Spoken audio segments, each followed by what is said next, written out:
Hello students, welcome back to BBVN online classes, and we were discussing about the functional group, and we have already discussed about the priority order of the functional group.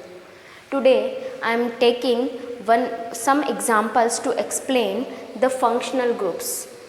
आज हम बात करेंगे कुछ examples लेकर कि functional groups को किस तरीके से नेम दिए जाते हैं या फिर किस तरीके से उनके सफिक्स और प्रेफिक्स को यूज़ में लिया जाता है। ठीक है, तो वैसे तो ये पार्ट नॉमेनक्लेचर का है, तो नॉमेनक्लेचर पढ़ने से पहले आपको फंक्शनल ग्रुप को आइडेंटिफाई करना आना चाहिए। तो फंक्शनल ग्रुप के आइडेंटिफिकेशन के लिए मैं ये जो एग्जांपल्स है वो यहाँ पे वन बाय वन सबके लेने वाली हूँ। तो सबसे पहले आप देखिए यहाँ पे फंक्शनल ग्रुप है कार्बोक्सिलिक एसिड। तो कार्बोक्सिलिक एसिड फंक्शनल ग्रुप आपको पता है वो किस तरीके से दिखाई देगा, COOH टाइप से। ठीक है, और यहाँ पर R जुड़ा हुआ होगा। ये जो R होता है it is the alkyl group. R को हम क्या बोलते हैं, एल्काइल ग्रुप बोलते हैं। और एल्काइल ग्रुप किस तरीके से बनते हैं, सबसे पहले हम इसकी बात करेंगे कि एल्काइल ग्रुप्स में जैसे कि हमें पता है कि एक कार्बन वाला क्या होता है, मीथेन। एक कार्बन का हाइड्रोकार्बन क्या होता है, मीथेन। मीथेन से जब हम कोई भी फंक्शनल ग्रुप जोड़ेंगे तो वहाँ से हमें कार्बन का एक हाइड्रोजन रिमूव करना होगा, क्योंकि कार्बन की वैलेंसी कितनी होती है, 4 होती है। कार्बन की वैलेंसी 4 ही होनी चाहिए। तो हमें जब भी इस कार्बन से अगर कोई फंक्शनल ग्रुप ऐड करना है तो हमें एक हाइड्रोजन यहाँ से रिमूव करना होगा। तो जैसे ही हम मीथेन से एक हाइड्रोजन रिमूव करते हैं तो ये इस तरीके से रिप्रेजेंट किया जाता है, क्योंकि यहाँ कार्बन की एक वैलेंसी अभी अनसेटिस्फाइड है। ठीक है, तो इस तरीके से जो CH3 और इस तरीके से ये बॉन्ड रिप्रेजेंट किया जाता है, तो इसे हम बोलते हैं मीथेन की जगह मिथाइल। इसे हम क्या बोलते हैं, methyl. Okay, likewise in ethane, this is the ethane. 2 carbon वाला क्या होता है, हाइड्रोकार्बन, इथेन। और इथेन में भी एक कार्बन से अगर हमें कोई फंक्शनल ग्रुप ऐड करना है तो उसमें से हमें एक कार्बन की वैलेंसी को क्या करना पड़ेगा, अनसेटिस्फाइड करना पड़ेगा, और एक हाइड्रोजन हमें वहाँ से रिमूव करना पड़ेगा। जैसे ही हम इस कार्बन का एक हाइड्रोजन रिमूव करते हैं तो हमारे पास में क्या बचेगा, CH3 CH2 बॉन्ड। इस तरीके से हमारे पास एक कार्बन की जो है एक वैलेंसी अनसेटिस्फाइड दिखाई देगी और उसे हम इस तरीके से बॉन्ड से रिप्रेजेंट करेंगे।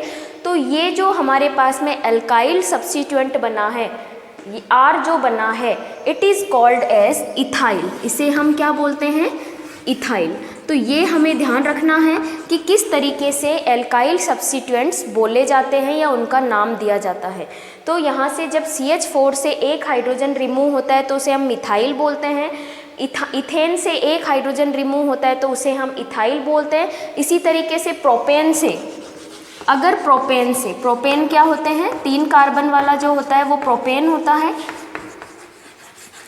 और प्रोपेन से जब हम एक हाइड्रोजन रिमूव करते हैं किसी भी एक कॉर्नर वाले कार्बन से, चाहे आप इससे हाइड्रोजन रिमूव कीजिए चाहे आप इससे रिमूव कीजिए, इसे हम बोलते हैं प्रोपाइल। प्रोपेन से क्या बन जाएगा, प्रोपाइल। तो ये कुछ इम्पॉर्टेंट एल्काइल ग्रुप्स हैं जिनके बारे में हमें याद रखना है। उनके नाम के पीछे बस N की जगह क्या लग जाता है, YL ऐड हो जाता है। तो मीथेन से क्या बना, मिथाइल। इथेन से क्या बना, इथाइल। एंड प्रोपेन से क्या बना है, प्रोपाइल। Okay, same. अब हमें नाम देना है। नाम देते समय सबसे पहले हम RCOOH की बात करते हैं, यानी कि हम कार्बोक्सिलिक एसिड फंक्शनल ग्रुप की बात करते हैं। तो अगर किसी हाइड्रोकार्बन में COOH हमें दिखाई दे रहा है, it means it is the carboxylic acid functional group. ठीक है, और हमने कल बात करी थी कि COH ग्रुप के लिए जो सफिक्स होता है and that is oic acid. चलिए हम एग्जांपल ले लेते हैं। जैसे मैंने कल भी बात करी थी हमारे वीडियोस में कि अगर इस तरीके से कोई हमें कार्बन या हाइड्रोकार्बन गिवन है जिसमें हमें COOH फंक्शनल ग्रुप दे रखा हो। ठीक है, अब सबसे पहले हमें क्या करना है, कार्बन काउंट करने, 1 2 एंड 3। ये 3 कार्बन है, तो 3 कार्बन के लिए हमें क्या पता है, 3 कार्बन वाला हाइड्रोकार्बन क्या होता है, एल्केन कौन सी होती है, प्रोपेन। तो सबसे पहले तो हम 3 कार्बन को देखते हुए क्या लिख देंगे यहाँ पर, प्रोपेन। ठीक है, अब हमें पता है कि COOH के लिए सफिक्स क्या होता है, ओइक एसिड। इसका सफिक्स क्या होता है, ओइक एसिड। तो प्रोपेन के पीछे हम ऐसे के ऐसे इसको ऐड कर देंगे, प्रोपेनोइक एसिड। तो इसका नाम क्या हो गया है, प्रोपेनोइक एसिड। तो कुल मिलाकर हमें प्रायोरिटी ऑर्डर में सफिक्स और प्रीफिक्स को याद रखने हैं ताकि हम उनका नॉमेनक्लेचर आसानी से कर सकें और फंक्शनल ग्रुप को आसानी से आइडेंटिफाई कर सकें, क्योंकि क्वेश्चंस ऐसे भी आते हैं कि in the given hydrocarbons what is the functional group. Hydrocarbon जो यहाँ दिया गया है उसमें फंक्शनल ग्रुप कौन सा है, ये भी हमसे पूछा जाता है। तो हमें फंक्शनल ग्रुप को आइडेंटिफाई करना आना चाहिए। सेम अगर हम कार्बोक्सिलिक एसिड का एक और एग्जांपल लेते हैं, जैसे कि CH3 CH2 CH2 COOH। तो अभी आपको समझ आ गया होगा कि इसका नाम क्या होगा। 1 2 3 4 कितने कार्बन है, 1 2 3 4 कार्बन है। 4 कार्बन का एल्केन कौन सा होता है, ब्यूटेन। कौन सा होता है, ब्यूटेन। और COOH के लिए सफिक्स क्या लगेगा, ओइक एसिड। तो हम इसके पीछे क्या लगा देंगे, butanoic acid. Oic acid add कर देंगे तो इसका नाम क्या हो जाएगा, ब्यूटेनोइक एसिड। ओके, नेक्स्ट हम एग्जांपल लेते हैं सल्फोनिक एसिड के लिए। किसका एग्जांपल लेते हैं हम, सल्फोनिक एसिड का। चलिए यहीं पर अगर हम बात करते हैं तो देखिए सल्फोनिक एसिड के लिए क्या होगा, आपके पास में, आपको कल मैंने बताया था कि सल्फोनिक एसिड इस तरीके से होगा, या तो इस तरीके से होगा या फिर इस तरीके से आपको जुड़ा हुआ मिलेगा किसी ना किसी हाइड्रोकार्बन यानी कि R के साथ में। R क्या है यहाँ पर, एल्काइल ग्रुप है, कार्बन की चेन है। ठीक है, तो यहाँ पर देखिए ये तो हो गया हमारा R, और यहाँ पर अगर इस तरीके से जुड़ा हुआ हो या फिर इस तरीके से जुड़ा हुआ हो तो इन्हें देखते ही हमें समझ में आ जाना चाहिए कि ये कौन सा फंक्शनल ग्रुप है, सल्फोनिक एसिड फंक्शनल ग्रुप है। अब नाम देना है, सेम हमें पैटर्न फॉलो करना है। सबसे पहले हम कार्बन काउंट करेंगे, कितने कार्बन दिखाई दे रहे हैं हमें, 2 कार्बन का एल्केन कौन सा होता है, इथेन। तो यहाँ हम लिख देंगे ethane sulphonic acid, ethane sulphonic acid. और सल्फोनिक एसिड का जो सफिक्स होता है वो क्या होता है, सल्फोनिक एसिड ही होता है। तो इस तरीके से इसका नाम क्या हो गया, इथेन सल्फोनिक एसिड। अब हम नेक्स्ट का एग्जांपल लेते हैं। तो नेक्स्ट एग्जांपल में देखिए हमें कार्बन काउंट करने, कितने कार्बन हो गए, 1 2 3। कितने कार्बन हो गए हमारे पास में, 3 कार्बन हो गए। 3 कार्बन का एल्केन कौन सा होता है, प्रोपेन। तो इसका नाम क्या हो जाएगा, propane sulphonic acid, propane sulphonic acid, ये इसका नाम हो जाएगा। तो इस तरीके से हम सल्फोनिक एसिड का नाम से रिलेटेड फंक्शनल ग्रुप अगर किसी हाइड्रोकार्बन में है तो उनका नाम आसानी से उनके सफिक्स के साथ में लिख सकते हैं। सफिक्स कब काम आते हैं, जब ये या तो सीनियर होते हैं फंक्शनल ग्रुप या फिर एक ही फंक्शनल ग्रुप किसी हाइड्रोकार्बन में होता है। नेक्स्ट हम बात करते हैं, हमारा जो नेक्स्ट फंक्शनल ग्रुप है that is the acid anhydride. Acid anhydride देखिए किस तरीके से होगा। एनहाइड्राइड का मतलब होता है removal of water, removal of water. Anhydride का मतलब क्या होता है, रिमूवल ऑफ वाटर।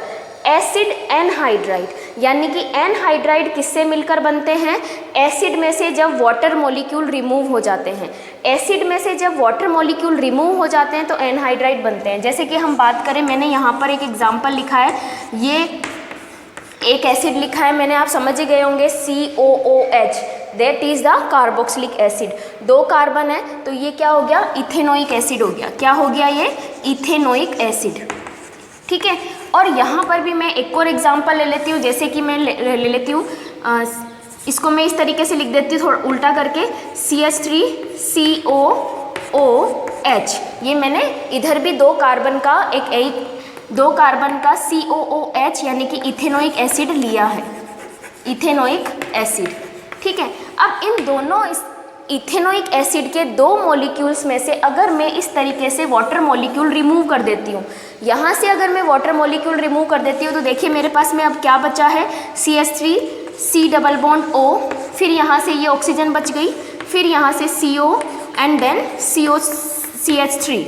ये हमारे पास में बचेगा जब मैंने 2 एसिड में से एक वाटर मॉलिक्यूल रिमूव कर दिया यहाँ से इस तरीके से। तो जैसे ही मैंने 2 कार्बोक्सिलिक एसिड में से एक वाटर मॉलिक्यूल को रिमूव कर देते हैं तो इस तरीके से हमारे पास में क्या बनते हैं, एसिड एनहाइड्राइड बनते हैं। तो अगर हमें ये पता चल जाए कि ये जो एनहाइड्राइड है वो कौन से 2 एसिड से मिलकर बना है, तो इनका नाम लिखना भी उतना ही आसान हो जाता है। किस तरीके से, आपको पता होगा कि 2 इथेनोइक एसिड यहाँ पर काम आए हैं। देखिए यहाँ पर भी 2 कार्बन है और यहाँ पर भी 2 कार्बन है, तो एनहाइड्राइड क्या हो गए, ये भी इथेनोइक ये भी इथेनोइक, तो 2 इथेनोइक है, इसलिए हम लिखेंगे डाई इथेनोइक एनहाइड्राइड। तो इसका नाम क्या हो जाएगा, डाई इथेनोइक एनहाइड्राइड, क्योंकि इसके सफिक्स क्या होता है, ओइक एनहाइड्राइड। और डाई इथेन क्यों लिया है, क्योंकि 2 जो नोइक एसिड है उनसे ये मिलके बना है, इसलिए इसका नाम के आगे डाई लगाया है हमने। ओके, ये तो बात आती है कि जब दोनों तरफ कार्बन की संख्या सेम हो। अगर कार्बन की संख्या अलग अलग हो, मान लो मैं यहाँ पर ले लेती हूँ 3 कार्बन वाला, इस तरीके से अगर मैं 3 कार्बन वाला प्रोपेनोइक एसिड ले लेती हूँ, क्या ले लेती हूँ मैं यहाँ पर, प्रोपेनोइक एसिड है एक तरफ और एक तरफ इथेनोइक एसिड है, और यहाँ इन दोनों एसिड में से मैंने एक वाटर मॉलिक्यूल रिमूव कर दिया, तो यहाँ पर मेरे पास में क्या बचेगा, इस तरीके से एक कंपाउंड बनता है, एक जो है हाइड्रोकार्बन बनता है।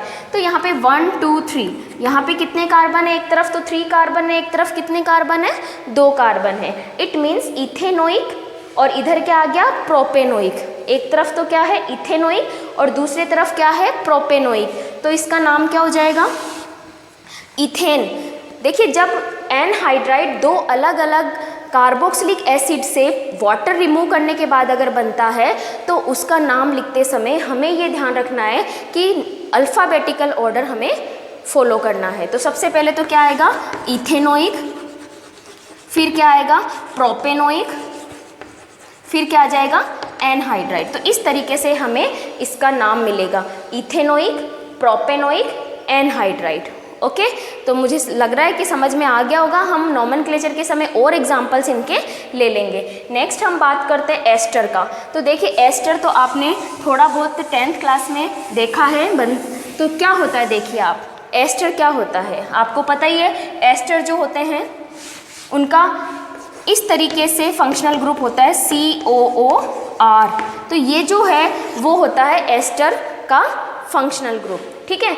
अब एग्जाम्पल हम ले लेते हैं CH3CH2, ये तो मैंने क्या ले लिया, एल्काइल ग्रुप। अब मैं यहाँ पर क्या ऐड कर रही हूँ, एक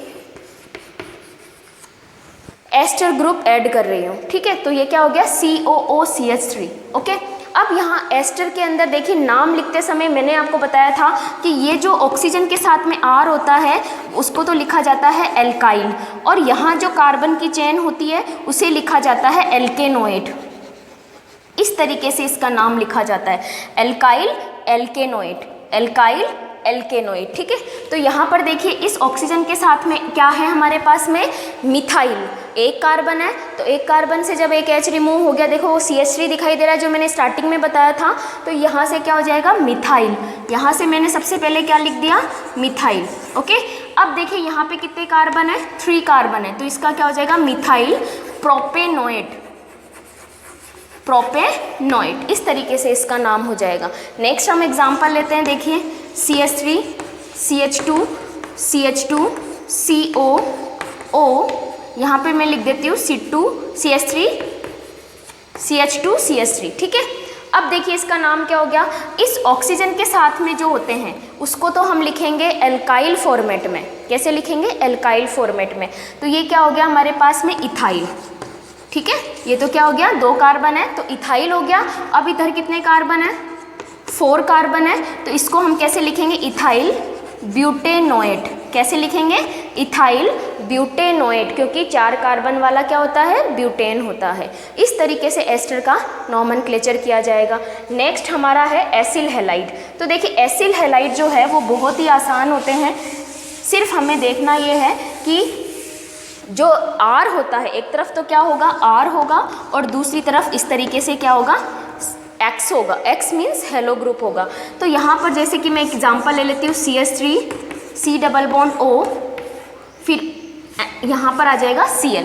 अब देखिए इसका नाम क्या होगा, ये क्या है, 2 कार्बन है, तो नाम के पीछे क्या लगता है, ऑयल हैलाइड, ये होता है इसका सफिक्स। ठीक है, ऑयल, इस R के पीछे ऑयल लगेगा, यानी 2 कार्बन है तो ये क्या होगा, इथेन, इथेनॉयल। क्लोरीन है तो क्लोरीन का क्या बन जाएगा, क्लोराइड, इथेनॉयल क्लोराइड, ये इसका नाम हो जाएगा। नेक्स्ट हम बात करते हैं, एक और एग्जांपल ले लेते हैं, CH3 CH2 CH2 CH2 and यहाँ पे मैं ले लेती हूँ COOBr, ठीक है, सॉरी Br, ठीक है। तो यहाँ पे देखिए ये 4 कार्बन है तो इसका तो क्या हो जाएगा, ब्यूटेनॉयल, और ब्रोमीन का क्या हो जाएगा, ब्रोमाइड। तो इस तरीके से ये मैंने आज कुछ एग्जाम्पल लिए। नेक्स्ट हम कुछ फंक्शनल ग्रुप का नॉमेनक्लेचर नेक्स्ट वीडियो में लेते हैं।